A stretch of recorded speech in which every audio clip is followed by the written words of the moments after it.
অনেকভাবেই কাঁচা আমের রেসিপি বানিয়েছেন। একবার এইভাবে বানিয়ে দেখুন, খেতে দুর্দান্ত হয়। যেমন হয় জুসি, তেমনি হয় টক ঝাল মিষ্টি। হ্যাঁ বন্ধুরা, আজকে আমি আপনাদের সঙ্গে একটি নতুন স্বাদের আমের আচারের রেসিপি শেয়ার করব। নমস্কার বন্ধুরা, প্রিয়াস কুকিং ব্লগে আপনাদের সবাইকে স্বাগত জানাই। আজকের রেসিপি কাঁচা আমের টক ঝাল মিষ্টি আচার। আশা করি আজকের রেসিপি আপনাদের ভালো লাগবে। কাঁচা আমের রেসিপি বানানোর জন্য আমি এখানে 4 থেকে 5টা কাঁচা আম নিয়েছি। তবে আমগুলো ঠিক এই রকমভাবে নিতে হবে। খুব বেশি পাকা হলে হবে না, কারণ আঁটি হয়ে যাবে। তাই ঠিক এই রকম দেখে আমগুলো নিতে হবে। আমের খোসাগুলো ছাড়িয়ে নিয়ে জল দিয়ে পরিষ্কার করে ধুয়ে নিতে হবে।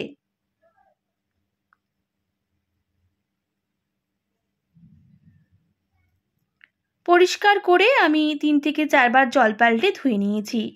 এবার একটা একটা জল থেকে এইভাবে হাত দিয়ে জল ঝরিয়ে তুলে নিতে হবে।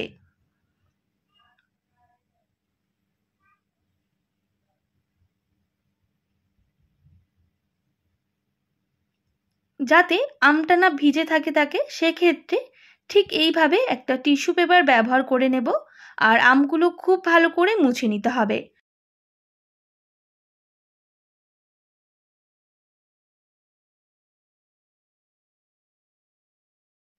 বন্ধুরা, একটু লক্ষ্য করে দেখুন আমি কিভাবে মুছে নিচ্ছি, কারণ আমের গায়ে কোনো রকম জল থাকা যাবে না। সেক্ষেত্রে আমের রেসিপিটা একেবারেই ভালো হবে না, আর বেশ কিছুদিনও আপনারা রাখতে পারবেন না, নষ্ট হয়ে যাবে। ঠিক এইভাবেই আমের জলগুলো মুছে নিতে হবে। দেখুন কোনো রকম গায়ে জল লেগে থাকছে না। এরপর আমটা আমি কেটে নেব।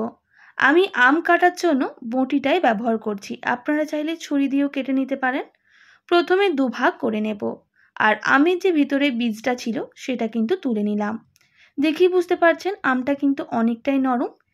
ঠিক এইভাবে আমটাকে কেটে নিতে হবে।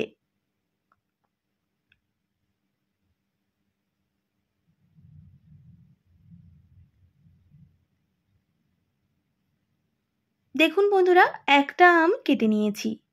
একইভাবে আবারও একদিক কেটে নিচ্ছি। এইভাবে সমস্ত আমগুলো কিন্তু কেটে নিতে হবে। তবে খুব সাবধানে কাটতে হবে, না হলে কিন্তু আমগুলো মাঝ বরাবর বা কেটে যেতে পারে। ঠিক আস্তে আস্তে এইভাবে আমগুলোকে কেটে নিতে হবে। তো বন্ধুরা, আমি সমস্ত আম কেটে নিয়েছি, দেখেই বুঝতে পারছেন।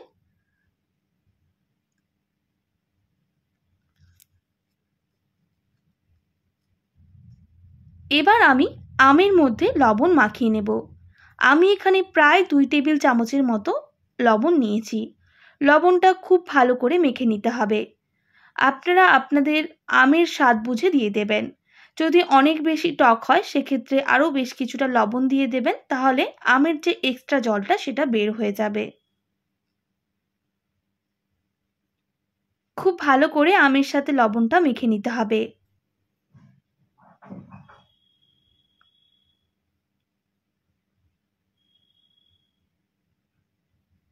খুব ভালো করে মাখে নেওয়া হয়ে গেলে আমি একটা ঢাকনা দিয়ে ঢেকে দেব প্রায় 10 থেকে 15 মিনিট।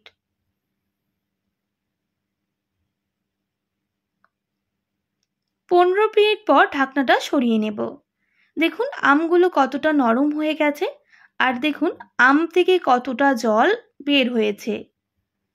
এই এক্সট্রা জলটা কিন্তু আমি ব্যবহার করব না, ফেলে দেব। দেখুন বন্ধুরা,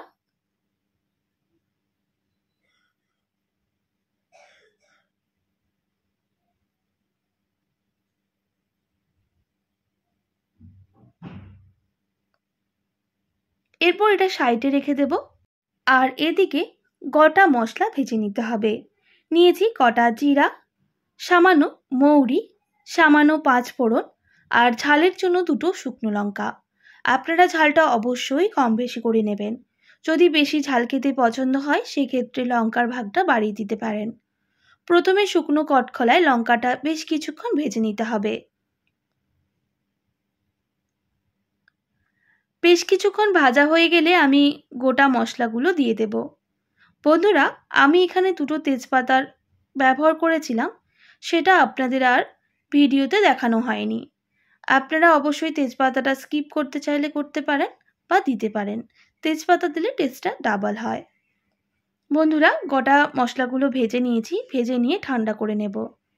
প্রায় 5 থেকে 6 মিনিট ঠান্ডা করে নিয়েছি। এবার আমি মশলাটা গুঁড়ো করে নেব। তবে একদম মিহি করে গুঁড়ো করা যাবে না, একটু গোটা গোটা রেখেই গুঁড়িয়ে নিতে হবে। তাই আমি এখানে শিলনোড়া ব্যবহার করছি। আপনারা চাইলে হামাদিস্তাতেও গুঁড়িয়ে নিতে পারেন।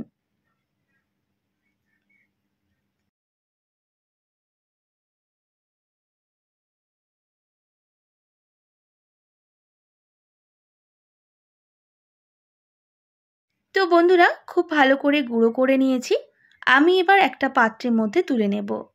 একটু লক্ষ্য করে দেখুন, আমি কিন্তু খুব মিহিভাবে গুঁড়ো করিনি, একটু গোটা গোটা করে বেটে নিয়েছি। এরপর আবারও ওই কড়াইয়ের মধ্যে দিয়ে দেব 1 বাটি চিনি। আমের টক অনুযায়ী মিষ্টিটা ব্যবহার করতে হবে। আমি এখানে 1 বাটি চিনি নিয়েছি। সঙ্গে দিয়ে দেব হাফ বাটিরও কম জল। এরপর দিয়ে দেব 2 চামচ ভিনিগার।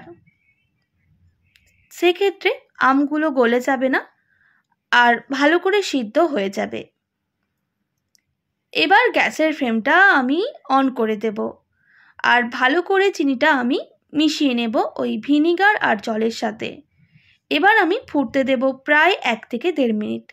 বন্ধুরা, সমস্ত টিপস ফলো করলে কিন্তু আমের এই রেসিপিটা দুর্দান্ত হয়।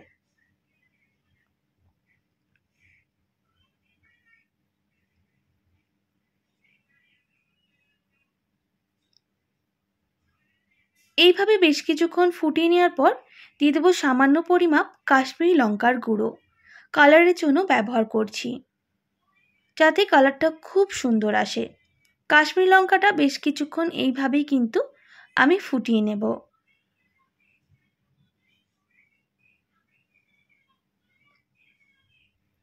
ফুটিয়ে নিয়েছি বেশ কিছুক্ষণ। এবার আমগুলো দিয়ে দিতে হবে।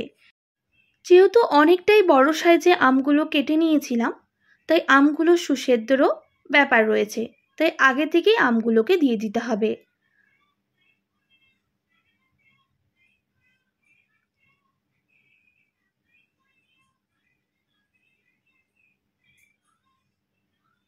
আমি গ্যাসের ফ্লেমটা হাই করে একটু ঢাকনা দিয়ে ঢেকে দিচ্ছি।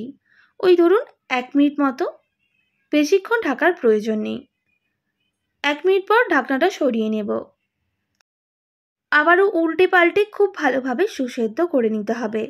গ্যাসের ফ্লেমটা কোনো রকম মিডিয়ামে রাখবো, খুব লোতে রাখার প্রয়োজন নেই, কারণ আমগুলো সুসেদ্ধ হয়ে যাবে আর রেসিপিটা চটজলদিও হয়ে যাবে।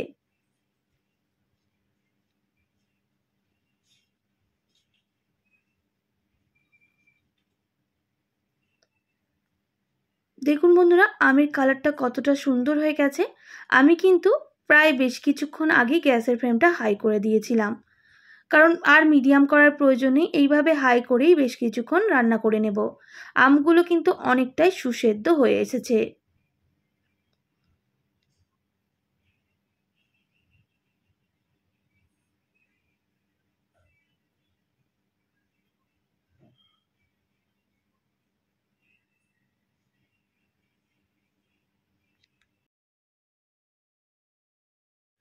বন্ধুরা, কালারটা কত সুন্দর লাগছে দেখেই বুঝতে পারছেন। এইভাবে অবশ্যই একবার ট্রাই করুন, খেতে কিন্তু দুর্দান্ত হয়। দেখুন, দুদিকটা খুব ভালো করেই সুসেদ্ধ হয়ে গেছে। এবার আমি যে কটা মশলাটা গুঁড়িয়ে রেখেছিলাম সেটা দিয়ে দিতে হবে। আমি এখানে 1 টেবিল চামচের মতো ব্যবহার করেছি। আর খুব ভালো করে এটা কিন্তু মিশিয়ে নিতে হবে। মিশিয়ে নেওয়ার পর বেশ কিছুক্ষণ এইভাবেই আমি ফুটাতে থাকবো, যতক্ষণ না চিনির রসটা একটু গাঢ় হয়ে আসছে।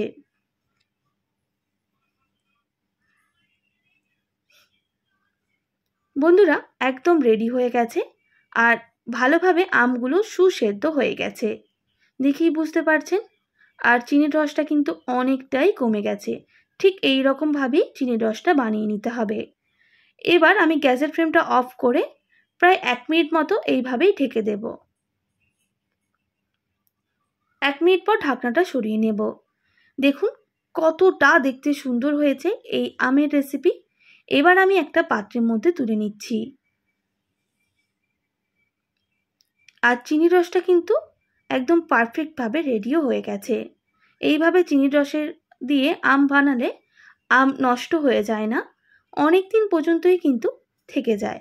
দেখুন কতটা নরম তুলতুল করছে আর ভেতরের রসটা একদম পারফেক্টভাবে ঢুকে গেছে। রোদে দেওয়ার ঝামেলা ছাড়াই এইভাবে একবার আমের আচার বানিয়ে দেখুন, খেতে দুর্দান্ত হয়। যাদের এই আমের রেসিপিটা বানিয়ে খাবেন তারা কিন্তু আপনার অনেক প্রশংসা করবে। একবার অবশ্যই বাড়িতে এইভাবে বানাবেন। রোদে দেওয়ার ঝামেলা ছাড়াই, তেল ছাড়াই খুব চটজলদি এই আমের রেসিপিটা হয়ে যায় আর দেখতে হয় দুর্দান্ত। আশা করি আজকের রেসিপি আপনাদের ভালো লেগেছে। ভালো লেগে থাকলে অবশ্যই একটি like, comment, share and subscribe করে দেবেন। পাশে থাকা বেল আইকনটিও প্রেস করে দেবেন, তাহলে নিত্য নতুন রান্নার ভিডিওগুলি আপনাদের কাছে পৌঁছবে। আজকের মতো এতটাই। আবার নতুন কোনো রেসিপি নিয়ে আপনাদের সঙ্গে দেখা হবে। আপনারা ভালো থাকবেন, সুস্থ থাকবেন। আর এতক্ষণ আমার সঙ্গে থাকার জন্য অনেক ধন্যবাদ আপনাদের সবাইকে।